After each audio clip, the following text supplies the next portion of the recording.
Just like the street lights lit this town, like a fire in a blaze, gotta burn it down. Can't be afraid to leave this out. We got this far, don't know how. I see danger in your eyes. They know we'll burn down the night. Coming just like the sunrise. You know that we gonna let it rain. Tonight we gonna let it rain. Tonight we gonna let it rain. Just like the sunrise, we gonna let it rain.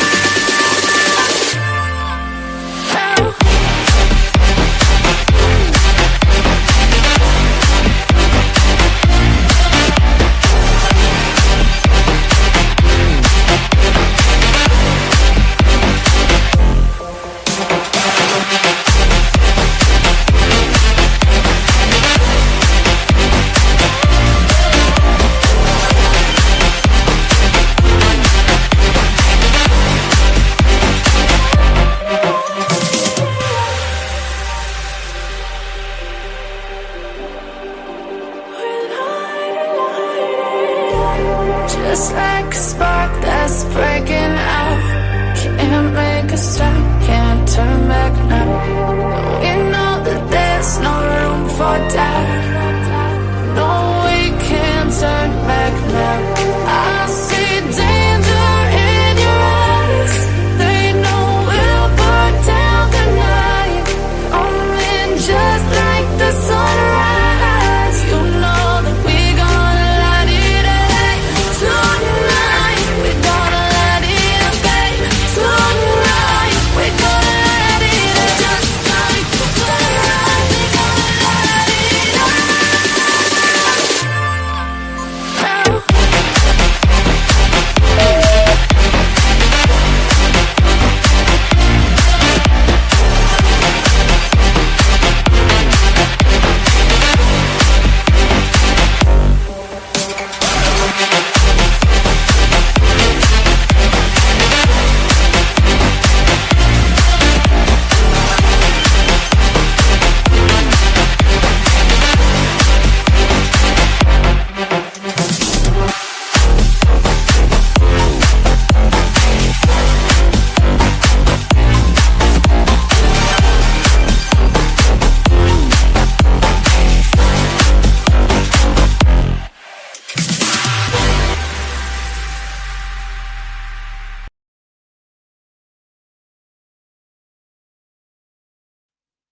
Might do good if I add myself up here.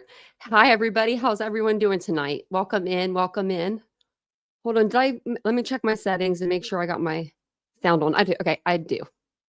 For some reason, I thought we did a live earlier today, but we didn't. I did a video, so it'll be out on Unfiltered in a couple of days because I'm going to redo it. I wasn't happy with what I did, so I want to redo it. But welcome in, everybody. It's good to see you guys. We are going to talk Idaho 4 tonight, but before we do that, I'm going to say hi to people in the chat.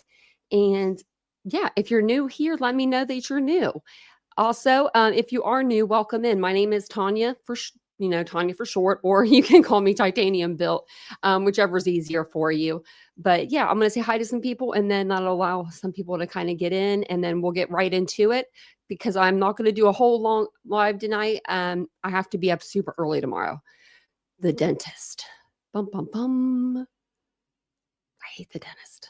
I feel like I live there, but I have a new dental student. So she's new. Well, she's not new. She's been there for a while, but she's new to me. So I hope she does a really good job. I have faith. I have faith in her. I do. Hey, princess. I just miss I miss the old girl already.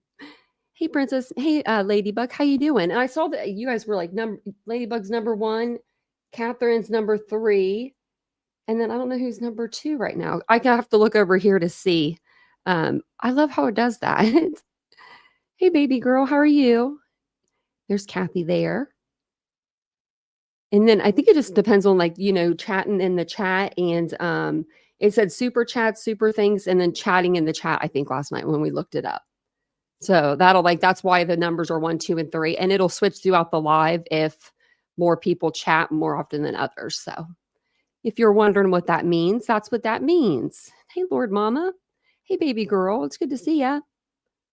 If I miss anybody, I'm sorry. I'm kind of going through your names kind of fast. Hey, Willows. You guys were in here chit-chatting. Hey, Mr. Rosebud.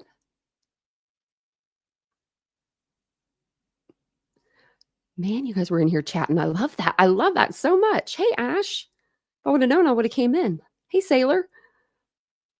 I was just literally just getting stuff ready for tomorrow because I had my live ready already today. Hey, Colby. Hey, Sailor. Hey, Stacy.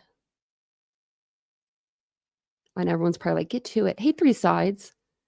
Hey, I try to go fast as I can with my one eye. Jackson, Maine, where you been? Where you been? Sneaking in here on us. I feel like it's been a while since I've seen you. Hey, Vicky. Oh, I'm so ready for summer. So ready. So ready for summer. Hey, Crafty Michelle. Hey, Mia More. Welcome in. It's good to see you guys. I was going to come on earlier, but I did not feel that well today. So I just took it easy, I just took it easy. You've been lurking. Nothing wrong with that. Nothing wrong with that. If I missed you, hello, hi, and welcome in. And welcome in, everybody. It's good to see you guys. We're going to be talking about Bryan Kohberger and the Idaho 4 case tonight. We've been watching, if you haven't been with us and this is your first time, we have been watching the Idaho Massacre podcast. We had watched this a couple years back, and we are just going through kind of getting ourselves refamiliar with the case from the beginning. We're going through all the stuff that kind of happened throughout the case, as we go along. But there were a few documents that came out tonight. Nothing big. I wish it was. But we'll go through those really quick. There were just a few. So it was a defendant's notice of compliance, and then a motion to seal. So, but they do say a little bit in there. So we'll go through them and we'll see what they say. Okay. Blowing it up big. Probably not that big, but this is the defendant's notice of compliance. It comes now, Bryan C. Kohberger, Bryan through his attorney of record, and hereby submits to the court his notice that the defense submitted a log of objections to the state's exhibits to the state on May 13th, 2025, after meeting with them on May 8th, 2025. At the May 8th meeting, the defense verbally identified which exhibits would be used for the guilt phase and the penalty phase. The joint log/spreadsheet of the state's objections and the defense's objections to the exhibits was submitted by the state to the court on May 14th, 2025, pursuant to the court's unredacted sealed order governing further criminal proceedings and notice of trial settings filed October 9th, 2024. So looks like turning stuff in, getting things turned in, going right along. Ann Taylor hasn't stopped, doing anything like I think she's, I don't know. I don't think she's going to get a continuance from Judge Hibbler. I think he's just writing up the document. Now, I don't know. I mean, he could be writing up a document that says, that they're going to throw out some of this evidence that Dateline had put out or that was leaked. They didn't do that in, the Delphi case when evidence was leaked. It was leaked more than once in that case. Welcome in, everyone. It was leaked a couple of times. And the stuff that was leaked was horrific. And they still got a jury for Richard Allen. So, I mean, some people say they think he's innocent, but they got a jury and the jury convicted him. So this is the next little motion that they filed. This is the motion to seal defendant's amended phase 2 mitigation witness list. So comes now Bryan C. Kohberger, Bryan through his attorney of record, and hereby moves the court for an order to seal the defendant's amended phase 2 mitigation witness list. And then that was about end of that. And then this says order sealing it. So the next one is just says, the court having before it, the motion to seal defendant's amended phase 2 mitigation list and with good cause appearing is going to do it. Now, I said this last night, and I'm going to say this every time we open up a file and it says sealing.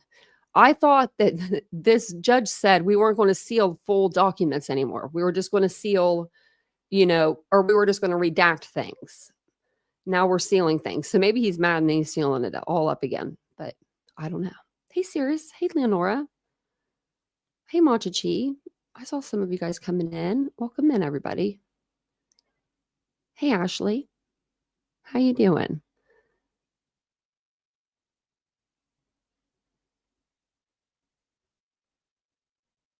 Sorry, I was reading it. Hey, SSD. I was reading the chat. Okay. So that's all that came out. I mean, nothing really. Now, I did look up. What was it? I looked up the witness list for what's a phase 2 mitigation witness list. What does that mean? And it said on Google that it says, in the context of legal proceedings, particularly in criminal cases, mitigation refers to the process of presenting information and evidence to the court that could lead to a less severe sentence for the defendant, especially during the sentencing phase. This phase 2 focuses on demonstrating reasons for leniency separate from determining guilt or innocence. A witness. Oh wow! I just my voice just cracked.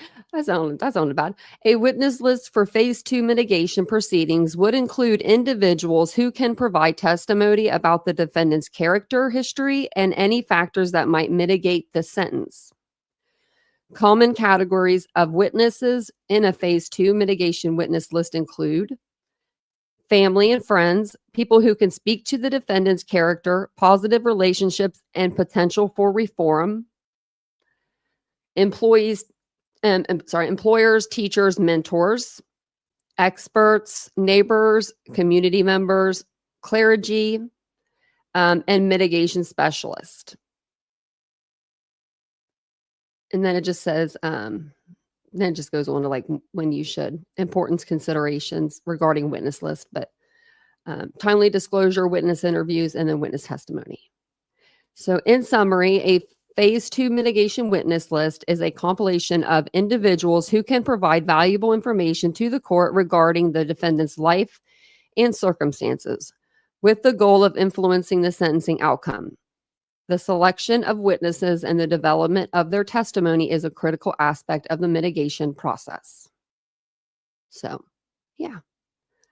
I thought I would read over that to you because I didn't know what I meant. So, I was like, maybe you guys won't know either. What exactly, witnesses for the phase 2 mitigation proceedings. I didn't know exactly what that meant. So if you didn't know, then I just helped you, huh?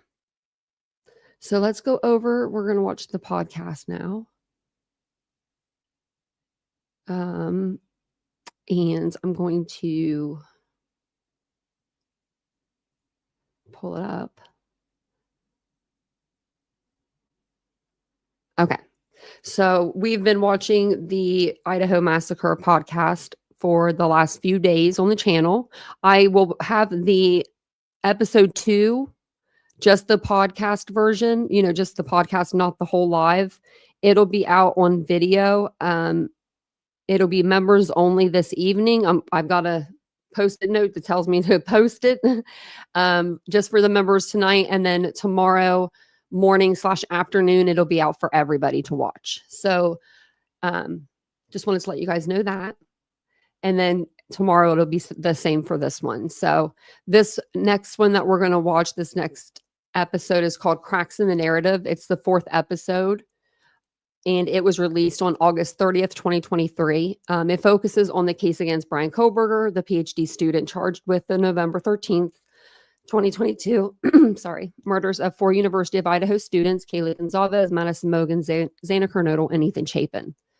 This podcast examines whether the case against Kohberger is as solid as authorities claim, or if investigators might be overlooking evidence that could support his innocence.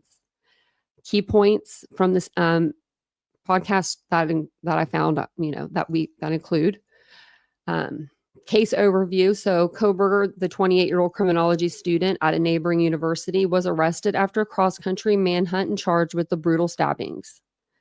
The podcast questions whether his background in studying criminal behavior suggests he could have meticulously planned this crime, or if it raises doubt about his guilt. Potential doubts. In this episode, it highlights discussions on Reddit where a user, Papa Rogers, posted detailed theories about the crime, leading some to speculate the killer might be engaging in online discussions to monitor the investigation. And let me know if you guys think he's Papa Roger, because it is kind of strange that there was no more activity on that account after he was in jail, as far as we know. Interestingly, this user was removed from the group just before Kohberger's arrest. So then the next one is critical perspective. The podcast explores alternative theories and scrutinizes the prosecution's narrative, asking if Kohberger could be wrongfully accused, or if he fits the profile of a calculated killer akin to the fictional Dexter Morgan. They always, in the beginning, were referring to him as kind of like a Dexter character. It delves into and it also delves into the pretrial hearings, so and the evidence that they had. So let's see what we got here. Okay, so I'm going to play this. I'm going to put up photos. That way you guys have something to look at, so it's not just, oh, look, I'm not even on the screen anymore. I thought I was down here. I thought I was right here. Sorry. I put myself behind this. But I'll put pictures up so that way you have something to look at, as we go along. But I'm going to go ahead and play it now. It is 32 minutes long. If you guys don't mind, take a second, hit the like button. I forgot to ask you guys to do that. Subscribe to the channel. We'd love to have you. And also, if you'd like to become a member of the channel, I'm going to put the link in the chat throughout the live, so it'll be there for you.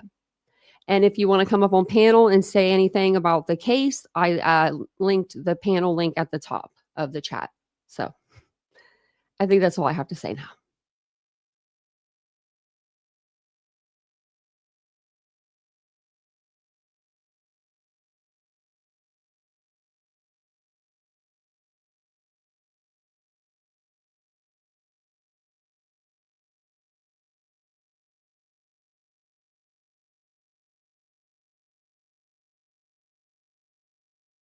Sorry, I paused myself. Okay. I wanted to make sure we were on the right one. This is episode 2 up here, but this says episode 3 down here, so. For more information on the case and relevant photos, Bryan observation. Idaho Massacre. Okay.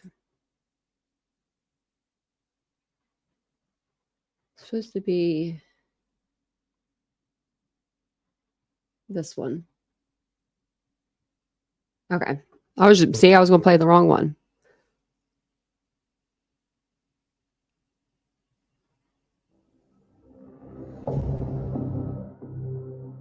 The man accused of brutally stabbing 4 University of Idaho students to death appears in court. Kohberger is accused of murdering University of Idaho students Kaylee Gonzalez, Madison Mogan, Zaina Kernodal, and Ethan Chapin.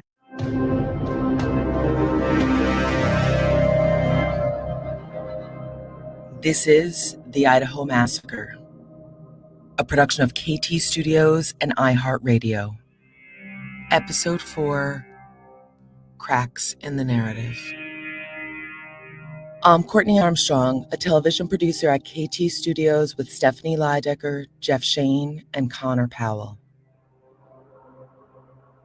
After being arrested in Pennsylvania and extradited, 28-year-old Bryan Kohberger is in prison awaiting trial for the murders of 4 University of Idaho students. 6 months after police say the former PhD criminology student committed the brutal murders, Kohberger appeared in an Idaho courtroom. The families of several of the victims watched the arraignment hearing from the gallery. After a brief glance toward the families, Kohberger kept his head and eyes looking forward. Okay, we are now on the record in State of Idaho versus Bryan C. Kohberger. With his feet shackled and wearing an orange prison outfit, Kohberger listened as the judge read the charges against him and explained that a conviction carried a penalty of life in prison or death. Ms. Taylor, is Mr. Kohberger prepared to plead to these charges? When the judge asked Kohberger's attorney if he was ready to enter a plea of guilty or not guilty, attorney Ann Taylor declined. The judge then entered a plea on behalf of Bryan Kohberger. Because Mr. Kohberger is standing silent, I'm going to enter not guilty pleas on each charge. The judge then set a trial date for October 2nd. Bryan was very shocked by his arrest. While investigators believe they have their man, the case against Bryan Kohberger is far from airtight. Eager to be exonerated was the language he used as he was asserting innocence. It's important to note that Bryan Kohberger has not been found guilty of any crimes. Monroe County Public Defender Jason Labar represented Kohberger in Pennsylvania after his arrest. Labar is no longer working for Kohberger, but has been a regular on TV and in the media, pushing back on the official police narrative. It's a strong circumstantial case, but the evidence, when it's viewed individually, you can attack that evidence as a defense attorney. Here's Stephanie and Jeff. So at this point, officials are in the very early stages of laying out their case against the alleged killer, Bryan Kohberger. Yeah, all that's been released is this 19-page probable cause affidavit. A probable cause affidavit is a summary of the evidence and circumstances of the arrest. It's usually written by the arresting officer and given to a judge for review. And within these 19 pages, we learned a lot about the night of the massacre and how police zeroed in on Kohberger specifically. A lot of the evidence at this stage is merely circumstantial. Now, for listeners who don't know or need a reminder, circumstantial evidence is evidence of facts that the court can draw conclusions from. So in this case, the fact that we know Kohberger's cell phone pinged off of towers near the scene of the crime points to the idea that he may have been around the area when these murders were committed. And when you put all of that together, it paints a pretty damning picture, but it's not direct evidence like DNA or being in possession of the murder weapon. We need to remember that everyone is presumed innocent until proven guilty. And as Kohberger's first attorney pointed out, the best way for any defense to attack the prosecution is to remind the jury that everything the prosecution has is circumstantial. Because at the end of the day, all the defense needs to do is find one jury member who has doubts about the case. And it's also important to note that likely investigators have more evidence than they're sharing at this point. In the immediate aftermath of the brutal murders, Moscow police said the two surviving roommates, Dylan Mortensen and Bethany Funk, were home during the murders, but they did not wake up until later in the morning. That information was part of every timeline until December 20th, when Moscow PD removed it. 10 days later, when Bryan Kohberger was arrested, police stated in the probable cause affidavit that Dylan was not only awake, but had seen the attacker. This time, she saw a dark figure standing there in black clothing, wearing a mask that covered that person's mouth. She remembered that person being about 5'10", not very muscular, but with an athletic build. She also remembered seeing bushy eyebrows. Here again, Jeff and Stephanie. Regardless of what Dylan may or may not have seen, she and Bethany are both victims in all of this. They lived through a serious trauma, they lost their friends, and have been skewered by the media. It's just not right. The prosecution may be sympathetic to that, but they also have a case to close, and Dylan is the big star witness. And the question is, though, is she a reliable one? Terrified, she remained frozen in place as the suspect walked past her and left out the sliding glass door behind her. There are some things we know based on the probable cause affidavit. We know that Dylan was, quote unquote, frozen in fear, that she heard some sort of cries from her roommates, and she saw a masked man who was slender but not muscular with bushy eyebrows. Dylan's description definitely offers something, but again, it doesn't really link Bryan Kohberger to the murders. Not very muscular, having bushy eyebrows. That could describe a lot of people. She also made no mention of skin color or hair color. While at first the information Dylan provided seemed to point the finger at Kohberger, upon closer look, it actually might be more helpful for the defense because this vague description could cause reasonable doubt amongst jury members. Detectives announced that they are interested in talking to the person or people in a white 2011 to 2013 Hyundai Elantra. The first piece of evidence that appears to connect Bryan Kohberger to the crime is his white Hyundai Elantra. It may be a big break in the case, a grainy image of a speeding car that could be the white Hyundai Elantra police are looking for. According to the probable cause affidavit, multiple security cameras caught a white Elantra driving past the home on King Road within minutes around the murders. Kohberger's first defense attorney, Jason Labar, points out that white Elantras are common cars, and Kohberger is just one of many owners of the four-door sedan. The white Elantra can't be determined to be his white Elantra. I mean, there's circumstantial evidence indicating that it could potentially be his white Elantra, but there's certainly not direct evidence. Again, Jeff and Stephanie. We know that within days of the murders, police told the wider community to be on the lookout for a white Hyundai Elantra. As a result, the officer at WSU found this exact type of car registered to Bryan Kohberger. Police also checked his records and noted that Kohberger had changed his registration from Pennsylvania to Washington State on November 18th, which was just days after the murder. They don't have direct evidence that he's driving the white Elantra. Here's the problem. Police haven't provided any evidence that Kohberger was actually driving the car speeding past the house on King Road. As of this moment, there's no highway or red light camera photos. Nothing. That we know of. And keep in mind, at this point, we may not have all the information that the police does. That's true. And we also don't know what they found in the car. According to experts we talked to, if this was Kohberger's car and he really did kill 4 people and then get in and drive away, it's likely that no matter how well he scrubbed and cleaned, there would be some sort of DNA evidence in that car from the night in question. And I think it's worth noting that DNA can take weeks to process. And at the time of his arrest, investigators didn't have access to his car. However, now, weeks later, they do. A key part of the prosecution of Bryan Kohberger will be putting him at the scene of the crime. Police also need to place Bryan Kohberger behind the wheel of the suspected vehicle. In the probable cause affidavit, investigators rely on historical cell site data to make this connection. Here again, Jeff and Stephanie. So in an effort to track Kohberger, police really had to rely on cell phone towers and to see where Kohberger's cell phone was pinging from. A cell phone ping is the act of determining the estimated current location of a cell phone. This may be accomplished via GPS data or by using cell phone tower triangulation, which, as we know in this case, is what they used. Police were able to get a search warrant for Kohberger's cell phone records because he had been pulled over for a traffic violation prior, and he gave police his cell phone number. Upon reviewing the records, police determined that Kohberger's phone was connecting to towers in Moscow around that time, and that his movements were very similar to what the alleged killer was doing at that time. And so I think what we surmise from this is that we are all glued to our phones. Here's mine in my hand right now. So it stands to reason that if Kohberger was in the car that night, so was his phone. However, it should be noted that locating a mobile phone based on a single cell phone tower places the phone in a broad area, but it cannot actually pinpoint the exact location. So it's not like this is 100% reliable science. Cell phones are intimate devices. Their data knows a lot about us. If Kohberger's phone was in his car, then he was likely in his car.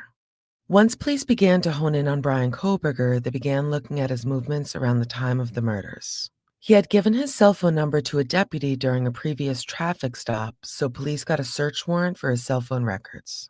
A police review determined Kohberger's phone was connecting to towers in the Moscow area and were similar to the movements of the suspected white Elantra investigators believed was the murder vehicle. But cell phone pings on a tower are not precise GPS location coordinates. If it was GPS location coordinates, you're talking down to a meter as to where Bryan Kohberger was at the time of these crimes. Whereas a cell phone tower ping is that you're within a radius of that tower up to 20 miles. And obviously, Mr. Kohberger lived within 10 miles of the University of Idaho where these crimes were committed. So certainly he could ping at any moment in time near the actual crime. The night of the murders, Kohberger's phone was tracked heading to Moscow before the attack. but his phone was off from 2:47 a.m. to 4:48 a.m. So what you're saying is that this looks like what? He's trying to conceal his location for these approximately 2 hours? Kohberger's former attorney said, just because Kohberger's phone pings at a tower doesn't mean much considering the short distance between Pullman, Washington, where Kohberger lived, and Moscow, where the victims were murdered. Right, because the phone data places him near the scene of the crime, but not actually at the scene of the crime. Now, his car's built-in computer may be a different story and provide a lot of data, but so far it has not been presented as evidence.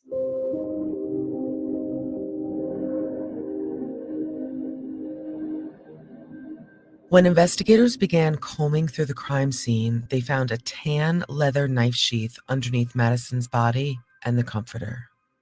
According to the probable cause affidavit, police found a single male source DNA on the button of that knife sheath. Later testing identified that DNA as Bryan Kohberger's. On the face of it, this DNA link on the knife sheath is very strong evidence against Kohberger. But upon closer inspection, the existence of DNA on the sheath doesn't actually mean Kohberger was there the night of the murders. All it really means is that at some point he came into contact with the knife sheath. And granted, this all sounds very suspicious, but again, just throwing it out there as an alternate theory, maybe somebody is trying to frame Kohberger and that the real killer placed the knife sheath where the victims were murdered. That is certainly an argument the defense could and probably will make. Without a murder weapon, this evidence is circumstantial. Remember, the standard for guilt is beyond a reasonable doubt. It does seem like there's a lot of evidence mounting against Kohberger. There are also plenty of places, though, to raise reasonable doubt. Let's stop here for a break. We'll be back in a moment.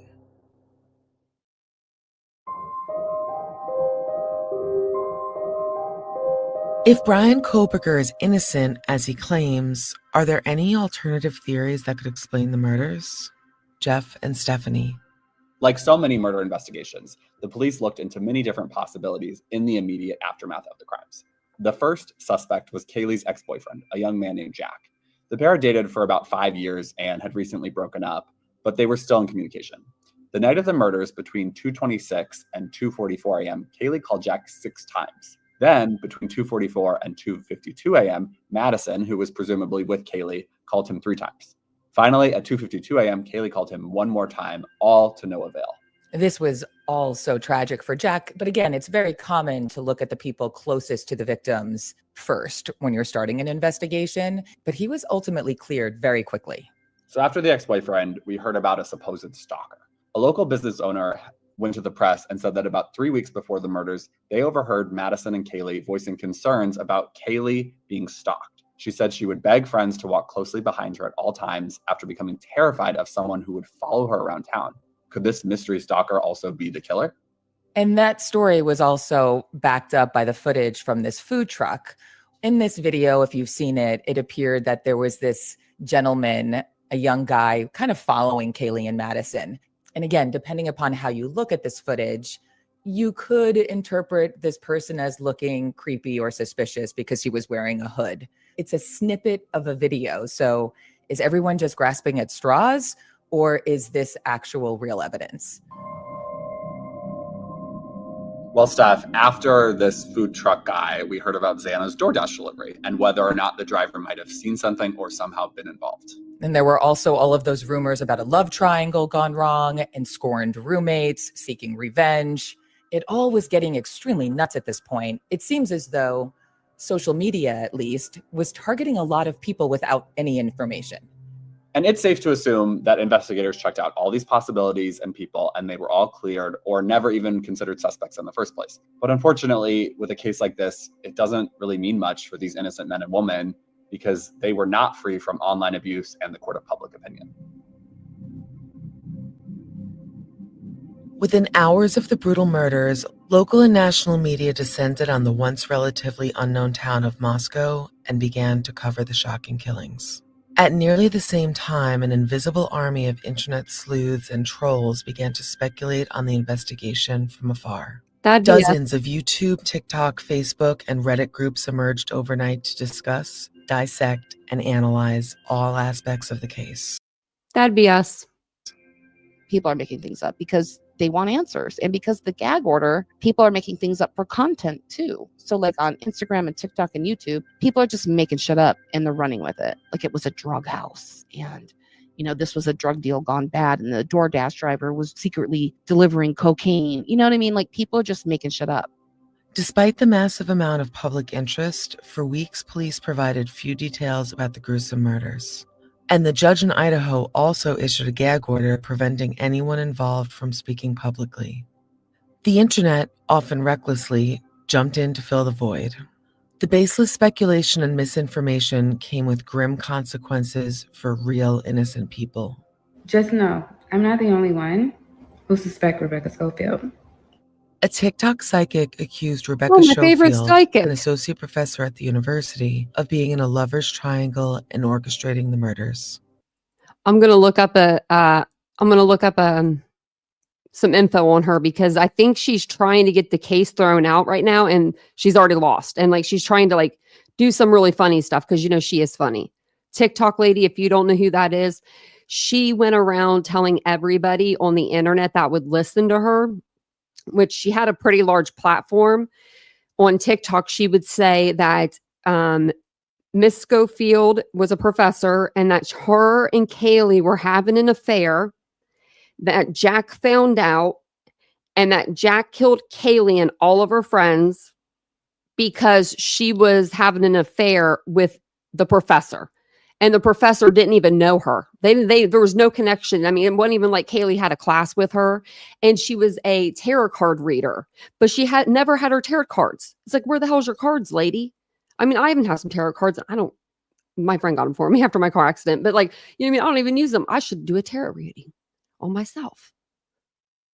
If anyone would have been considered a person of interest and would have had a motive, it would have been Jack. At the same time, a YouTuber accused Kaylee's ex-boyfriend Jack Decor of the killings, suggesting their recent breakup after 5 years of dating as a cause for the crime. When you talk about like Reddit, because there's so many subreddits dedicated to this case. There's Idaho 4, there's Moscow Murders, there's Bryan Kohberger, Moscow Murders. There's so many different subreddits dedicated to this case that have, hundreds of thousands of posts discussing everything under the sun. And because there's no real moderation, on those subreddits, there's all kinds of speculation. The moderation on some of the subreddits could use a little work. People are posting, they're making things up. Deanna Thompson is the co-host, along with John Green, of the upcoming iHeart KT Studios podcast, True Crimes with John and Deanna. In 2010, they led the online effort to identify and catch the international serial killer Luca Magnotta. That case was later turned into the popular Netflix documentary, Don't Fuck with Cats.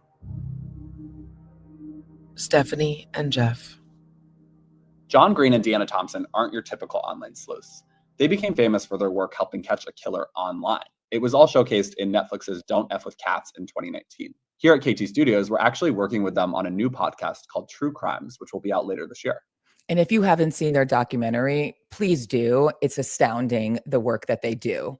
They're the perfect example of people who really conduct ethical, responsible investigations and turn over any relevant information to the police. It's impressive and it's really effective. Here's Deanna Thompson, aka Body Movin', followed by John Green. I do think that people want to make sense of a really senseless murder of 4 like super rad people.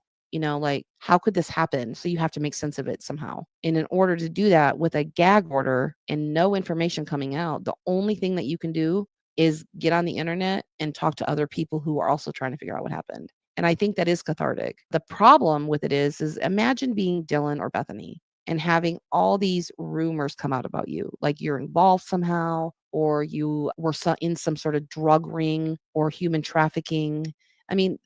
The gamut has run wild on these 2 girls. And it's really tragic because they are listed as victims. And you don't victim shame people. And I feel like that's what's been done to Dylan and Bethany. And it was happening to just Dylan because she's mentioned a lot in the PCA. But now that Bethany has potentially exculpatory information, and she just got a subpoena in the state of Nevada to come testify at the prelim hearing, which has been squashed, by the way. They're going to come to Nevada and interview her instead. Now now all the attention's on Bethany because she potentially has exculpatory information. And it's like, what does she know that's going to help Bryan? You know what I mean? Like, people are already starting to point fingers at her, and it breaks my heart for them. And so that side of things I find quite disgusting. And I have no qualms in telling people how disgusting I think they are. Another aspect to it is time. When the incident happens and there's an amount of time that lapses before the police arrest somebody, I think that it triggers something in people. So this incident happened November 13th. It was a high-profile murder case where 4 innocent college students in a small town were killed. It was on all the major news. Nobody knew. I think people get triggered, like, what is taking the police so long? Why can't they solve this? I know I'm going to jump online and I'm going to try and figure this out myself. So there's that time element to it. I think it took 6 weeks before they arrested Bryan. So when you have this gap and people think police aren't doing their job, I believe some of the parents are coming out saying the police aren't being forthcoming. I think that adds to it and gives people this sense of, hey, let's go online. I mean, if you arrest somebody within 48, 72 hours, there's no time for the public to go out there and make these wild accusations, or for psychics to get involved and, try and figure out. Anytime a psychic's involved, something's not right. Don't listen to psychics. So I think that was part of this very high profile case. Well, yeah, let's talk about how there's a way to do it ethically, and that's what you guys do, and then there's a way to do it unethically, which is maybe what we're seeing. Yeah. So one of the things, and I don't know if it's an ethical thing or not, but one of the things that we have done in the past is we don't really talk about the cases that we're working on ever. We don't post about them. We don't ask the public for help. We don't, and if we do, it's very sneaky, and it doesn't give anything away. We don't make videos about them. We don't do anything in it. And it's specifically because we don't want the suspect to know that we're looking at them, number one, because sometimes I feel like there's a new case right now, and I feel like me even acknowledging that I know about it gives the person that did it like a little bit of a rush, like, ooh, body moving's looking at me. You know what I mean? Like, ooh, Hey, I put this cat in a body. blender, and maybe Thank you, Mary Beth. Thank maybe body you. moving and John Green will look at my case. Like, I don't want to give them any Well, thank you, attention. So Ladybug. I don't want the suspect to know that I have the specific evidence, i.e. the puma, which we talk about a lot in the podcast. I don't want the suspect to even know that him and I are working on it, because I think that will give them some sort of ego boost that these Netflix people are looking at me, get them happy. If there is like in the cases that John and I typically work on, the victim is an animal, right? So there's no like human being that I'm gonna see if Body will come on the show. I bet you she would. She's really nice. I'm gonna ask her. I have to like be careful with, like, as far as the victim is concerned. But if you are talking about something like Idaho, where there are actual humans that are victims and family that is suffering, I just think it's incredibly insensitive to get on national television and talk about rumors that you've heard where Ethan was sliced from ankle to groin. Do you know what I mean? I just think and it's a rumor. I just think it's incredibly insensitive. His parents, his brother and sister, they have to see that. You know what I mean? And while they know what happened, I'm sure by now they know what happened to him. Do we really need to know what happened to him right now before court? Do we need to know that? Is it important that the public know that you heard a rumor that Ethan was slashed from ankle to groin? And I just think it's insensitive. And I would never do that. Deanna and I, at the core of it, are true crime fans, just like people listening to this podcast. And as a true crime fan, you've watched enough documentaries or series involving detectives or investigations. You always hear the same thing. It's an ongoing investigation, no comment. And so you need to learn to keep a tight lip, not say anything, don't expose anything that you have or know. Again, we're just armchair detectives. We're not experts or anything. Who are we to go online and making a statement or accusation or accuse somebody? It's not our place. We try to collect the evidence, put it in a format that's easily understandable, contact the local law enforcement or whoever has jurisdiction, talk to somebody there, say, hey, we'd like to email you something, let them handle it from there. Let's stop here for another break.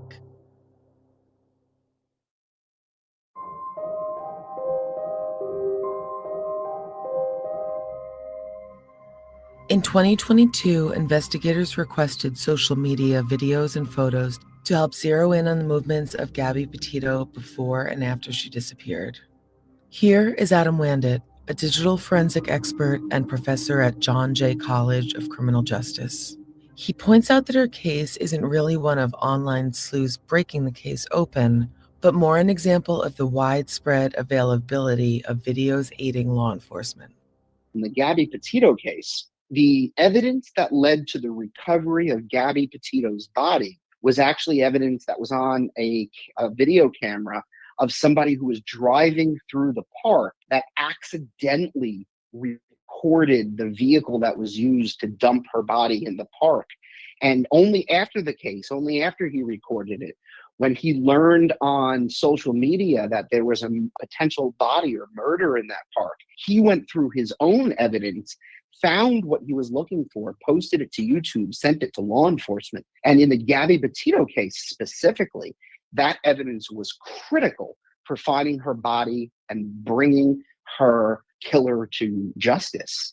And, you know, it doesn't always happen that the public has that information, but in the Gabby Petito case, they did. But that is certainly, you know, the rare exception. When internet sleuths have inserted themselves into active cases, it hasn't always gone well. In 2013, thousands of online amateur detectives rushed to identify the individuals they believed carried out the Boston Marathon bombing. They were wrong and misidentified several innocent people. With thousands of online sleuths and commentators posting about the Idaho murders, some have stuck out. A user who goes by Papa Roger was a prolific contributor on the site, with many creepy and insensitive posts. The prolific poster appeared to have knowledge of the facts of the case before information was officially released. At the same time, Papa Rogers also made claims that turned out to be wrong, like suggesting that the white Elantra was a, quote, red herring. Many have speculated that the poster Papa Rogers was in fact Bryan Kohberger. Stephanie and Jeff. Papa Rogers was a member of the University of Idaho murders case discussion, which was basically a Facebook group. And it popped up out of nowhere and very quickly amassed about 225,000 users. And that just shows the country's interest in this case. It's just one of the hundreds of online groups talking about the case real time. But of all the members, Papa Rogers, he stuck out to the group because he was being very condescending and very argumentative to other online users. Other things also caused Papa Rogers to be a notable member of this group. They posted frequently with information that seemed almost too detailed. For example, one post read, "Of the evidence released, the murder weapon has been consistent as a large fixed blade knife. This leads me to believe they found the sheath." While at this time, police did say they were searching for a bladed murder weapon, investigators hadn't yet said anything about the knife sheath being at the murder scene until the probable cause affidavit was released, meaning that Papa Rogers was either a very good guesser or they somehow knew something the general public did not. And also real time over on Reddit, a very similar user named Inside Looking also appeared to have a lot of detailed information that hadn't been released to the press yet. One post read, "Speculation. Killer parked behind the house, approached property through tree line, entered sliding door and left it open. Committed murders and exited sliding door. One knife, according to coroner's statement. Time of murder approximately 3:20 to 3:40 a.m. according to the car fleeing the scene and on camera on Highway 8. Approximately 3:45 a.m. vehicle left skid marks upon exit." The detailed post really creeped out the Reddit posters. And there was this one person I recall saying, quote, "Dude, this guy is solving his own crime. Psycho," end quote. Really implying that it's possible that the killer has now joined this group to really better understand the chatter happening around the crime. Interestingly, or coincidentally, Papa Rogers was later kicked out of the group discussion and seemingly disappeared just before Kohberger was arrested. Because he was arrested, that's why. More on that next time. For one. Okay, let me pull this stuff down, and then I'll tell you about what I found out about the TikToker lady, because she was a hoot. We used to have her on her TikTok. We used to be able to go to her TikTok page and watch them, and then she like deleted it or something, or got banned. I don't know. I think there's Aries. Look at that. We were just asking about you. I just took a tour of the streets looking for you. That's so funny. And then he pops in. I thought you took the day off or something. It's good to see you, Aries. There he is. Yeah. I literally just took a tour too. And I'm like, no. I went in a couple of chats and I like went through the chat. Because I mean, I usually I can find Aries. I even said that. I came back and I was like, usually I can find them. If you go back in the chat up, if you scroll up just like a minute ago, Aries, you'll see it. That's so funny. Asking you shall receive. We must have said it 3 times. So that was just kind of going over, the evidence against Bryan Kohberger. I was going to show you this video that I had also really quick. And this is just from a couple months ago. We are learning more about the murders of 4 University of Idaho students in their off-campus house. Prosecutors say accused killer Bryan Kohberger disguised himself in a mask showing only his eyes. As Jim Array reports, that could end up being the smoking gun in the case. Bryan Kohberger, accused of murdering 4 University of Idaho students, purchased a black mask that prosecutors say is identical to the one used by the killer. Prosecutors say Kohberger bought a mask like this one, known as a balaclava, from a Dick's Sporting Goods in Pittsburgh 10 months before the murders. And look, when you put it on, it covers the entire face, except for the eyes and the eyebrows. Did you see how prominent his eyebrows even look like? It covers the entire face. Let's see if I can get except for the eyes and the eyebrows. So, yeah, okay. Like, I mean, so if you had prominent... Okay, it's not even up. I thought it was up. Sorry. I need to add it to the stage. Shoot. I'll go back and show you the rest of it. I thought it was added to the stage. Sorry about that, guys. I'm just sitting here like for the last 38 seconds, just looking into the camera, being quiet. You guys are probably like, why isn't she talking? No, so this guy here, he's the news anchor, and he puts on the black balaclava, which I haven't seen anybody put it on yet, right? I was going to go to Dick's myself and get Vincent or me to put one on. He probably would. Oh, if I can get him to do it.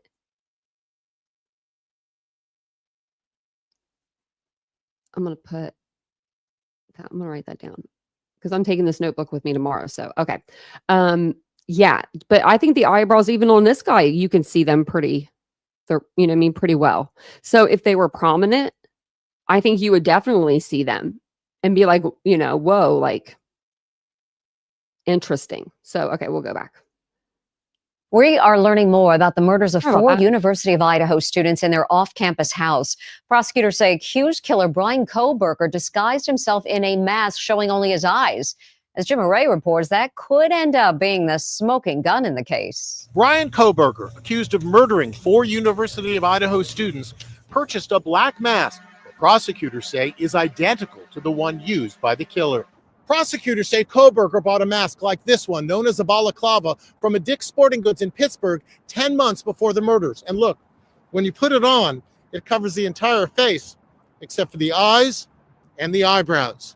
I just thought of this. You know how they did like OJ with the glove?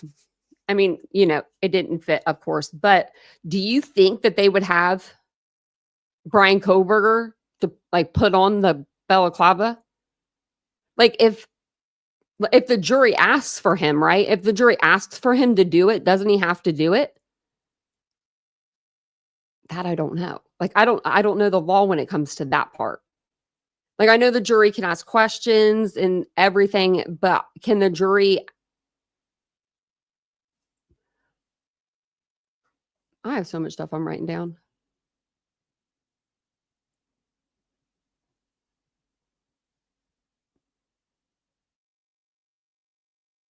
Okay.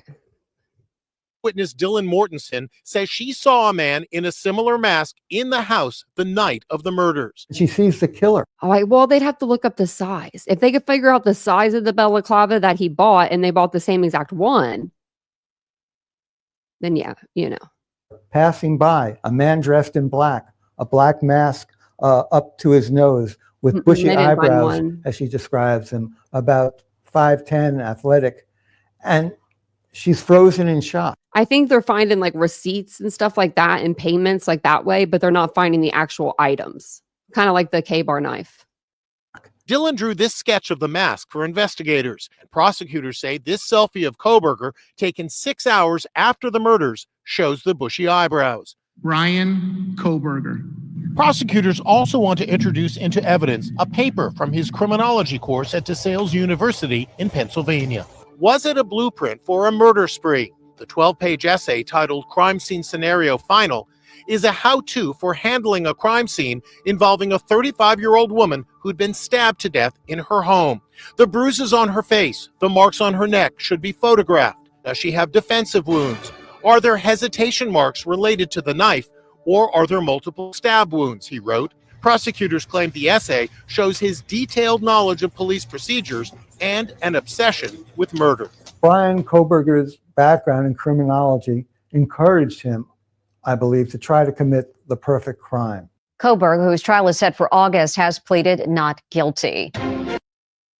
I guess that could be the reason. I don't know. I don't really go with Howard Bloom that much, you know.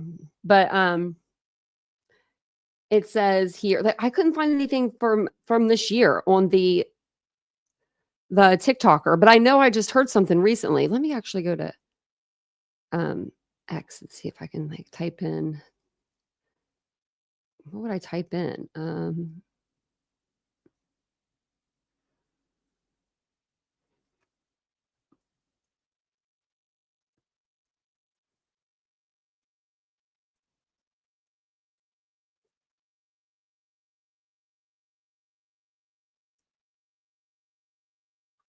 I don't think it's going to come up like that. No, I'll have to like, I don't know. I'd probably have to Google it better, but let's see if when I do it like this, if it comes up.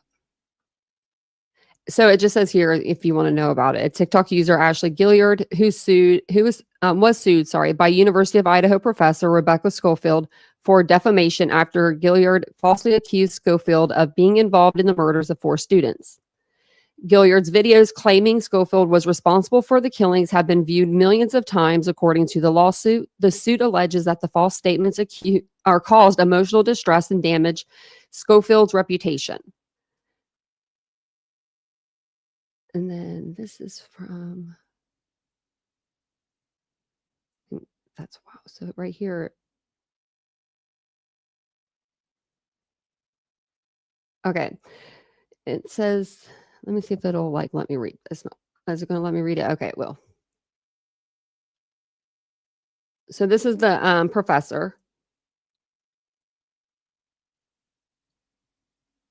And it says that she filed a lawsuit in December 2022 by repeatedly accusing plaintiff of an affair with a student and then ordering the murder of 4 students to cover up the affair.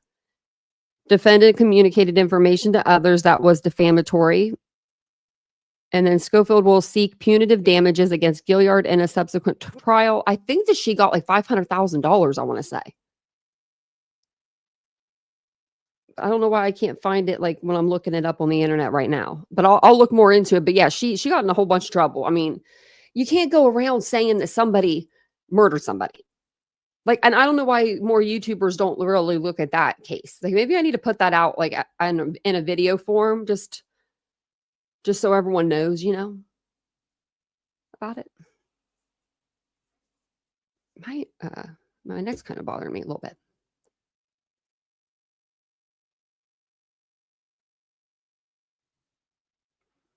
I was reading the chat.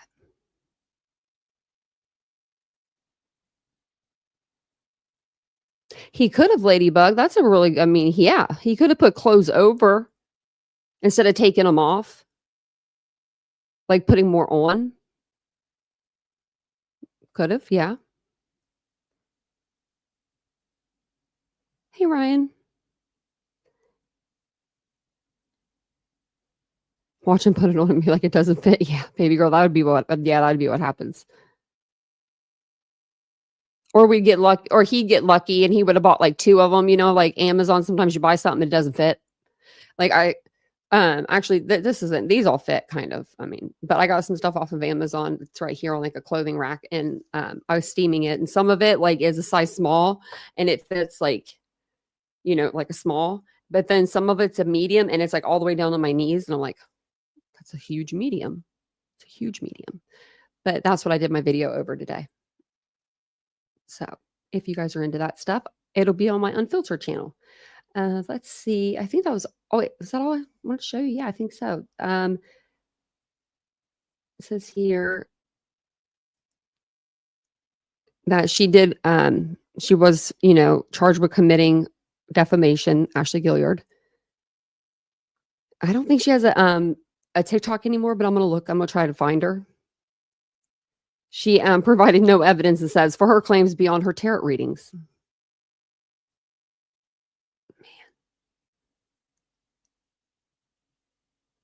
It said that Gilliard's social media postings were primarily self-serving, motivated by online viral attention, and made with extremely harmful state of mind.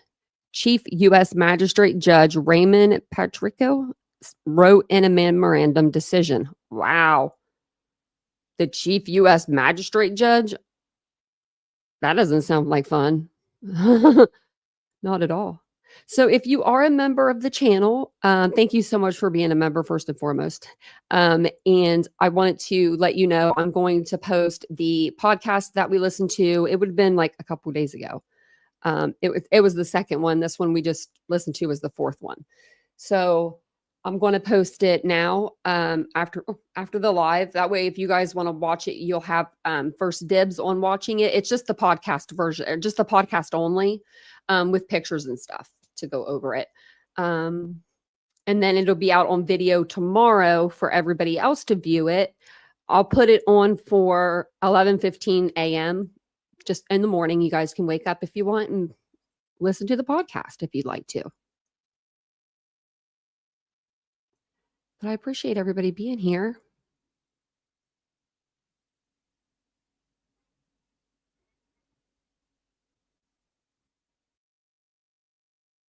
Yeah, maybe. Maybe Tony, yeah. I think he probably was wearing that Dickies type of suit. We thought that before they found the Dickies tag. I think he probably had a small bag, like a knapsack even bag, like those ones with the little drawstring bags. He could have been even wearing that and you wouldn't see it really. Like it's just those little drawstrings, right? And he could have put the Dickies outfit or whatever into that bag with his boot covers, whatever, shoe covers or whatever else he had on, you know.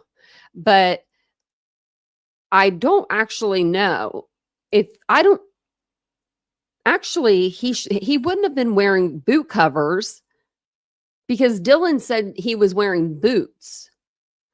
So she saw his shoes. So she would have saw that he wasn't wearing any boot covering. And she said he was wearing boots, not Vans, not tennis shoes. He was wearing boots. So maybe when he sat down in Xana's room, he took off the boot covers. I don't know. Well, Liz, yeah, I'm doing okay. I have to go to the dentist tomorrow.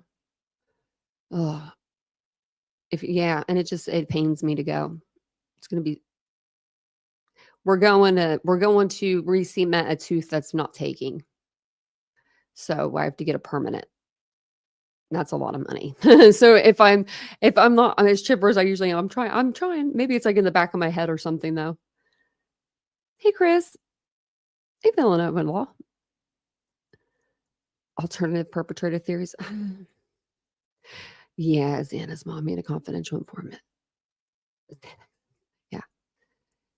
I've heard so much stuff about like, you know, different things. I think that the alternate perpetrator, there is none.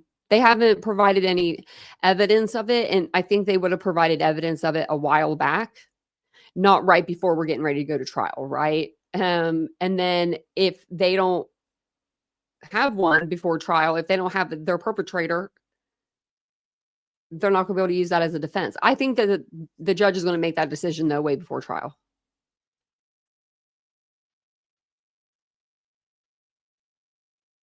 It's Friday afternoon. What? When's Friday afternoon?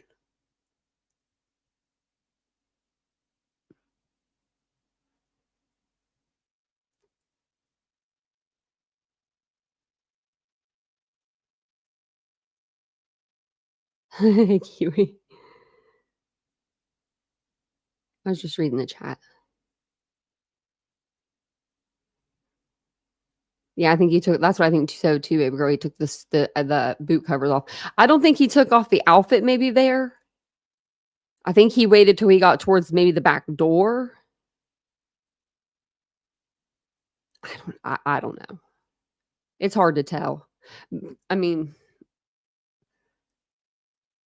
he could have taken it off in that bedroom, in Xana's room, or in the hallway right there, like where the bathroom is or whatever. And then put it in a little bag and then taken it out.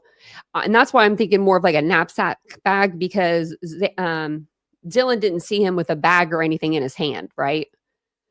And he would have had to have put the clothes into something.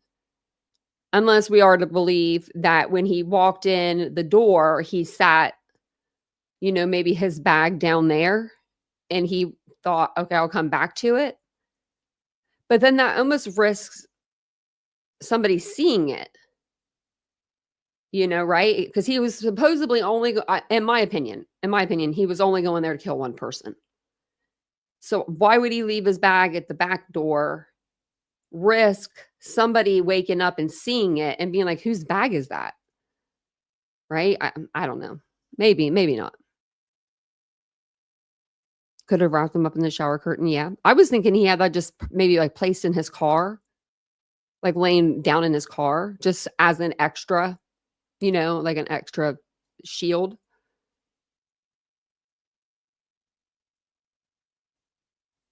I know, Cirrus, it's bad. I wish that she would just get everything that she needs to get done. I feel bad for her.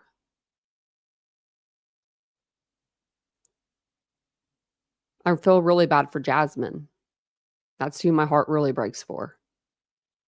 And that's Xana's sister, if you didn't know. If you guys didn't know.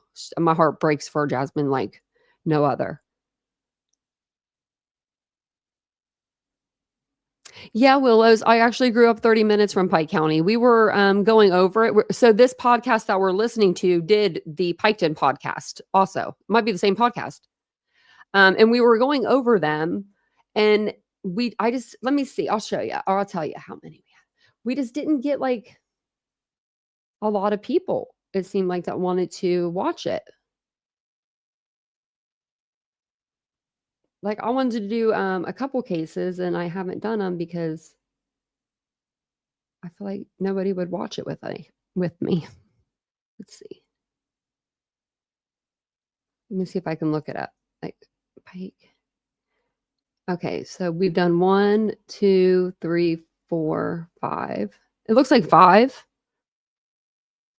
Let me see if I can go to this one and we'll see.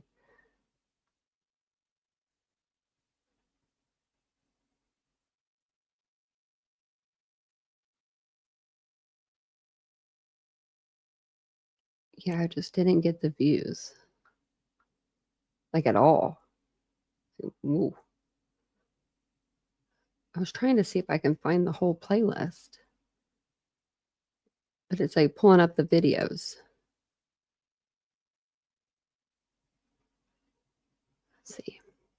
You can view it on my YouTube though. It's still on there. See, like one of my videos, 492 views. Like it just didn't get the amount of views. And I thought I did a pretty good job on the coverage. I mean, I'm from the area. So I was like, I could go there. Like, and I can take pictures and I could go to the trial because I was going to go to Billy, the father's, or William, whatever you want to call him, William, Billy, Bill, Bob, whatever. I was going to go to his trial because when it happened back in 2016, I was still living in, where was I living? 2016. I was living about an hour from Piketon, maybe, but I grew up about 30 minutes from there. It's just so basically, the Pike County massacres are, if you think Idaho is crazy, Piketon is like a whole new level of flipping crazy. Okay. I'm going to give you the short version. We have one family, the Roden family. 8 of them were killed one night within 3 different trailers, so 3 different spots. They had a compound where a couple of the places were together. 8 of them were killed. 2 babies were left by their mother. And these people were shot. So, yeah, the babies were left in the beds, unhurt. Then we come to find out they take the trailers off the property and everything. So like people can't break into them. Like they have it's crazy. The governor at the time, or he was something else, but he's the governor now. He was on TV like every day talking about it. It's the Pike County Massacre. So basically it was one family, the Rodens, 8 people were killed by another family named the Wagners. And the connection between the Rodens and the Wagners was one of the daughters had a baby with one of the Wagner sons. And the Wagners were mama's boys. Mama set it up, dad set it up, they all set it up. So they set it up to kill 8 people from this family so that they could get custody of a child. It's crazy. It's a crazy case. I mean, that's just the short version. Like, they thought that first people thought they were killed because of the cartel, because they were selling marijuana. And I'm like, they're not going to do this over marijuana. I mean, like, it was crazy. Then they thought, who do they think else did it? I forget. Oh, I have to think about it. But there were so many other people that they were like saying did this and they didn't. Even the sheriff that was involved in this case, that was speaking at every press conference, he ended up getting in trouble for some stuff. Maybe we'll have to go back over it some night, but it's crazy. So this, the 2 sons and the mom, I think, got convicted, but the dad didn't. Yeah. And she was she would have fought for her kids. She would have said that, them talking about Wagner, they're nuts. Oh, thanks, Ishi. I appreciate it. There's a lot of drama on YouTube. There's so much. It makes me upset. Makes me mad, actually. Because, it's like you don't even have to think. But I guess, I have to think, though,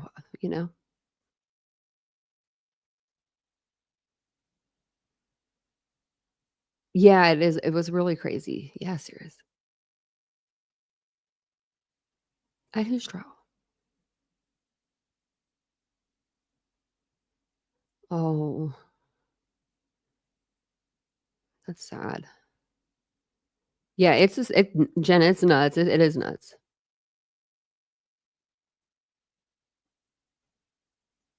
Right, Kathy. Yeah, they sealed it. And the judge said that he wasn't going to seal a lot of stuff anymore. Yeah. Yeah. And then remember, the mom bought them all the same shoes from Walmart or something. And I think they had burner phones too. Yeah. I mean, I just remember that case being what the hell happened? Because it was so close. 8 people being murdered that close to me, in my little town. I mean, woo. So, it was very scary. And then I think right around the same time it was, and I kind of wanted to go over this case too. It's not solved all the way, but there was 7 to 10 women found unalived, just by the lake, by rivers or just in fields. And it's just really good case to cover because it's all these women, just going missing. Poof, poof, all of them. It was on the ID channel even. It was called Gone. It was really good. They had a really good thing. They had a really good program over it. The president of the Stargazers Club. Oh my gosh, Kiwi. Really, Ryan? So you're from Ohio too? That's about as far as I probably live from there now. My dog's, can you hear her? She's like blowing like bubbles, it sounds like. Because she's snoring. Ryan. Oh.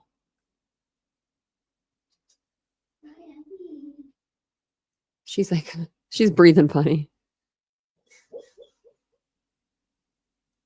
Can you hear her?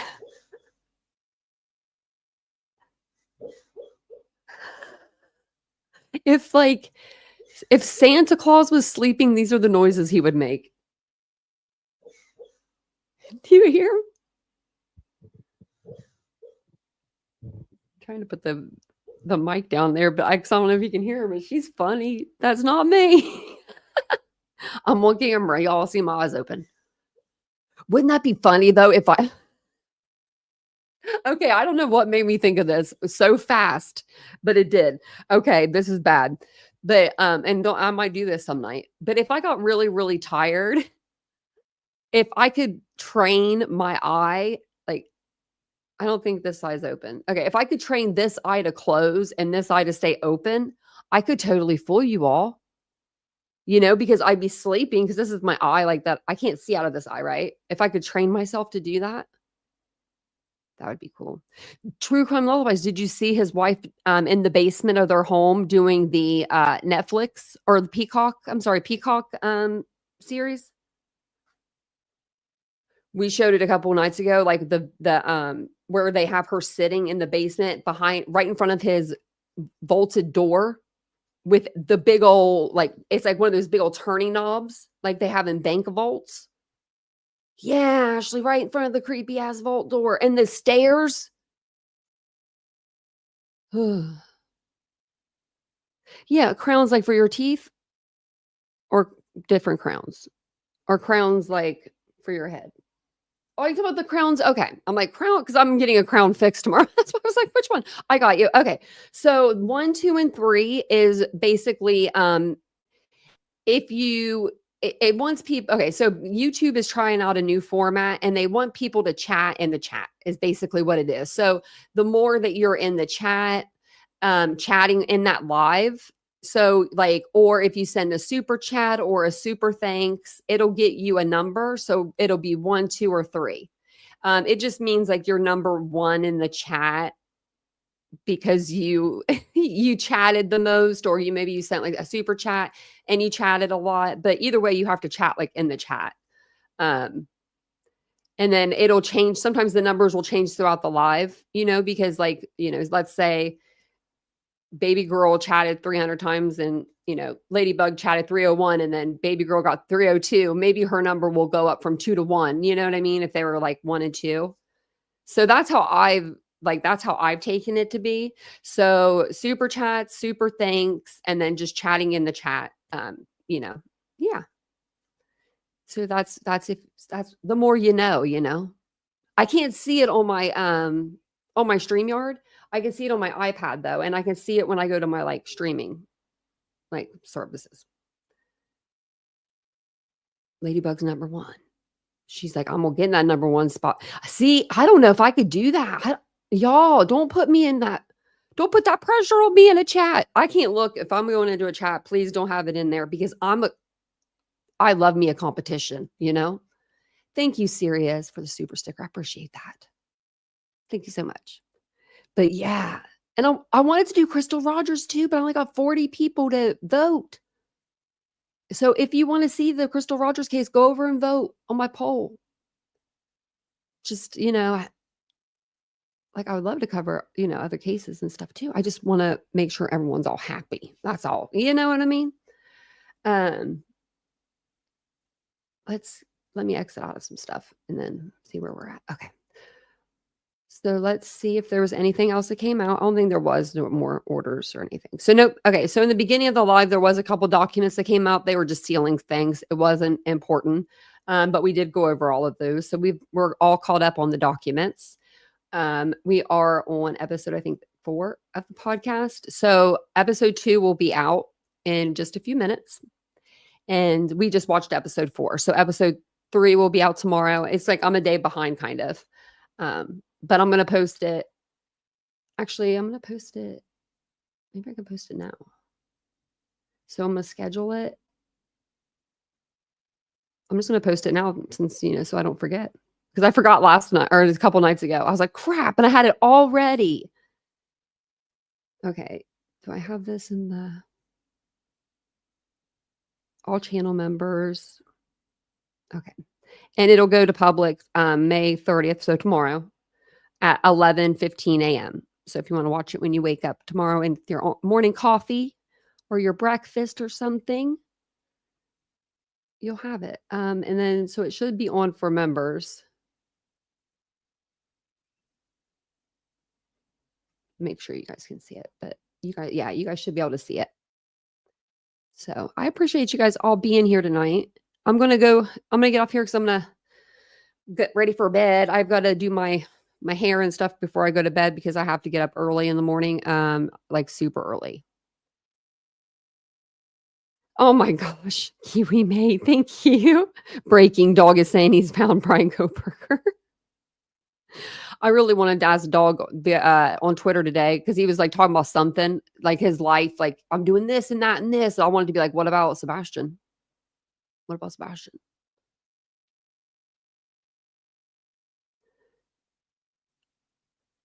Let me see.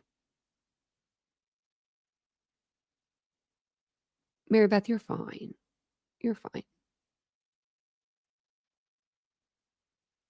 There is a documentary actually. So if you want to watch anything over it, if you go onto Apple or Spotify or just Google the Piketon Massacre podcast, the same podcast that we're watching for Idaho, they have the Piketon Massacre.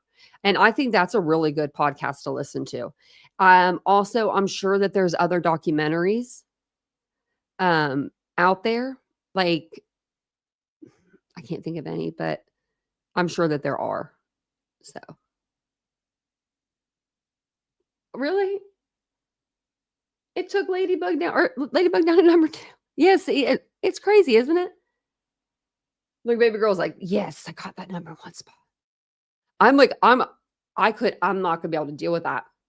Because I'm one of those, I am a competitive person. I'm by heart. I compete more with myself than anybody else because I don't know anybody to compete with. But like I will compete with Vincent. He hates it. But I love a good competition. I used to work with this lady, and me and her, we used to compete like crazy. Like we would have sales, and like we didn't have to have sales. We didn't have to make sales. It wasn't our job. But we had a game going. We had like this, our manager would put, like our numbers up, and it was like game on. So it was either me or her were number 1 every week, going back and forth. It was a good, just a good competition. She actually made me like really, like she molded me almost kind of like into the person, more of the person I am now. You know what I mean? Like she was there in my life for a long time. So she was just kind of like another mother to me. But yeah, we always were in a competition together. It was fun, it wasn't like anything bad. But some competitions can be a little bad.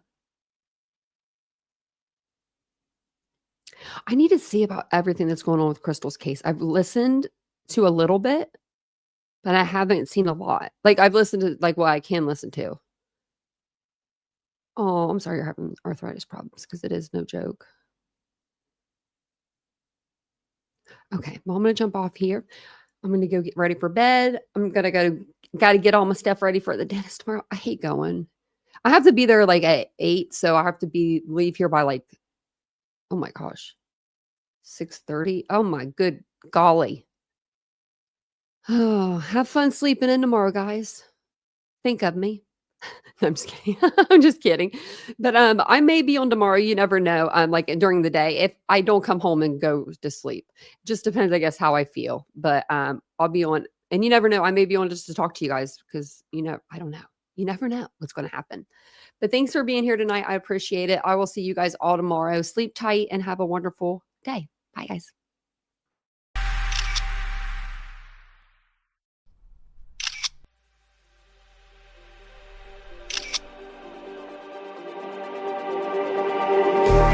Just like the street lights lit this town, like a fire.